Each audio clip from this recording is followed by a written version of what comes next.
Habaib datang ke Indonesia bukan untuk melas. Kami nggak diajarkan minta-minta, saudara. Jangan khawatir. Habaib datang ke Indonesia bukan untuk meraup daripada harta, enggak. Kami tidak mencari jabatan, enggak. Kenapa? Itu bukan didikan dari keluarga kami. Didikan keluarga kami, lihat bagaimana Al-Habib Salim bin Ahmad bin Jindan, saya punya kakek, keluar masuk penjara. Kenapa bisa keluar masuk penjara? Membakar semangat perjuangan masyarakat Indonesia untuk merebut kemerdekaan, saudara.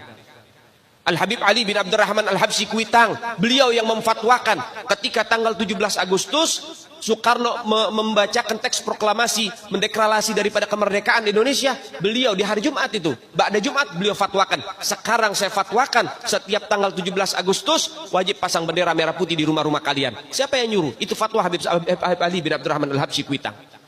Bendera merah putih, siapa yang memberikan instruksi kepada Bung Karno untuk membuat bendera merah putih sebagai bendera Indonesia? Itu adalah fatwa Al-Habib Idrus bin Salim Al-Jufri Palu Al-Khairat.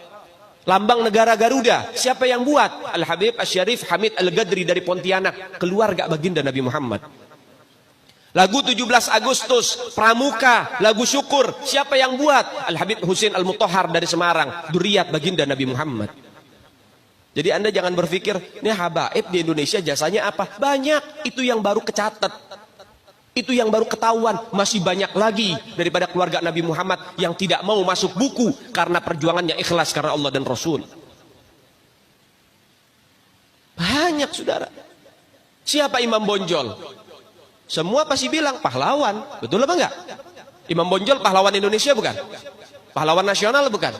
Sekarang siapa namanya Imam Bonjol? Al-Habib Muhammad Syahabuddin, beliau habaib dari kalangan bin Syahab. Imam Bonjol itu bin Syahab, masih daripada kakeknya Habib Rizik, saudara sekalian. Itu keluarga daripada Nabiuna Muhammad, keturunan Sayyiduna Muhammad. Banyak lagi dari kalangan para dzurriyyat Nabiuna Muhammad sallallahu alaihi wasallam yang jasanya besar di Indonesia, tapi kita nggak ada yang tahu. Kenapa? Karena itu kami nggak cari popularitas. Kami nggak cari madah pujian. Kami nggak cari tempat kedudukan, yang kami cari ridho Allah dan Rasulnya. Sehingga hal ini perlu diungkap, saudara sekalian. Bagaimana keluarga Nabi Muhammad jasanya besar, dan umat ini harus dihubungkan kembali dan dieratkan kembali kepada keluarga baginda Nabi Muhammad. Ini akhir zaman, kita semua ngelihat kok bagaimana gencar-gencarnya di media sosial apa upaya untuk supaya memisahkan umat Islam dengan keluarga baginda Nabi Muhammad. Upaya keras supaya habaib dibenci ada di Indonesia. Mulai Habib dengan kiai diadu, Habib dengan ustadz diadu. Mulai ada hal-hal semacam itu. Apa? Dendam politik, saudara. Gak keluar dari situ. Karena dendamnya kepada Habib Rizik sehingga akhirnya demikian. Habib Rizik itu siapa? Keluarga Nabi Muhammad, keturunan Nabi Muhammad, cucunya Nabi Muhammad. Beliau bukan penjahat kok, bukan koruptor.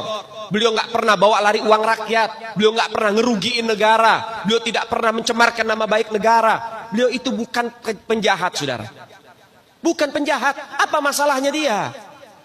Sehingga dicecar sedemikian rupa. Cuman masalah prokes doang, 4 tahun, saudara. Berapa banyak di luar sana pejabat, aparat, bahkan rakyat yang melanggar prokes gak ada yang ditahan. Kenapa cuman Habib Rizik yang ditahan?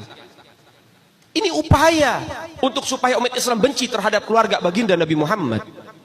Hati-hati, saudara sekalian. Nabi bilang, man mata ala bugdi ahlul bait mata yahudian atau nasranian. Siapa orang yang mati membawa benci kepada keluarga baginda Nabi Muhammad, dipastikan mati dalam keadaan Yahudi ataupun Nasrani, atau dalam bahasa daripada sederhananya mati dalam keadaan murtad. Sahabat tanya, wa in sama wa shalla ya Rasulullah, walaupun orang itu puasa, walaupun orang itu sholat, apa tetap hitung mati murtad? Apa kata Nabi? Wa in shamma wa shalla, walaupun orang itu puasa, walaupun orang itu sholat, kalau dia mati bawa benci kepada keluarga Nabi Muhammad, dipastikan mati dalam keadaan murtad. Ini Nabi yang punya mau, bukan kita habaib. Dan seharusnya yang membahas masalah fadailul ahlul bait, keutamaan para habaib, bukan dari mulut saya, bukan dari mulut Habib Khalid wala Habib yang lain, bukan, tapi daripada mulut para guru-guru kita. Mereka yang lebih punya kewajiban untuk membahas masalah ini ke umat, saudara. Kenapa? Supaya tidak ada fitnah. Kalau saya yang bicara begini, akan ada pertanyaan, itu maunya Habib, itu maunya dia, itu mah dalil buat-buatan dia. Terserah Anda. Kita tinggal menyampaikan ini dalil, menyampaikan ini syariat.